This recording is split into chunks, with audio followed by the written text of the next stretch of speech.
Hello everybody, great to see you again. Welcome to our FAQ program, Frequently Asked Question, where we will answer popular questions about blockchain technology, even the most basic ones in plain terms. Remember that because all of us are learning together, there's no such thing as a stupid question. Each question, no matter how trivial, basic, or odd they may seem, can lead us to a better understanding of how blockchain works. So I would like to encourage you all to participate actively in this program.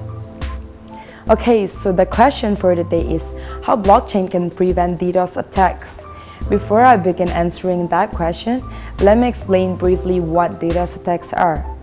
DDoS attacks is performed by hackers who control the .NET, which allows these hackers to control and hack computer devices remotely. And these hackers can coordinate and orchestrate a remote attack whereby all of them send requests to the central server, which will disrupt its works by overwhelming and overloading it. To prevent DDoS attacks, servers typically use proxy servers, which can filter out these requests. By attacking the central server, the whole point of DDoS attack is to bring the whole system's operation down. One of the reasons the currently existing Internet of Things IoT ecosystems and their connected devices are vulnerable to DDoS attacks is because they operate in a centralized manner. Their centralized operations rely heavily on a central server to identify and authenticate individual devices. The fact that their operations depend on a central server has made it even easier for invasive devices to launch attacks against other equipment through the central server using these attack vectors. So blockchain technology can mitigate this problem by setting up peer-to-peer IoT networks. Since the operations of the peer-to-peer network relies on all the nodes, namely network participants, to hold all its operations together, instead of relying on a single central operational base which, once attacked, will bring the whole system down. Don't get me wrong. So DDoS attacks also happen in the decentralized systems. Yet, in the decentralized systems, in order to attack the whole network, you need to carry out many attacks, one for each node, while the rest of the node keep going ahead and the blockchain will remain stable.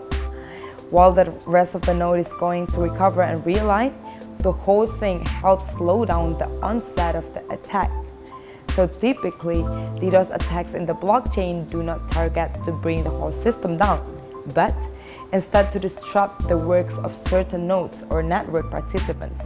For instance, certain nodes can deny services to a particular node so that the participant will not be able to collect a proof of participation for his or her works.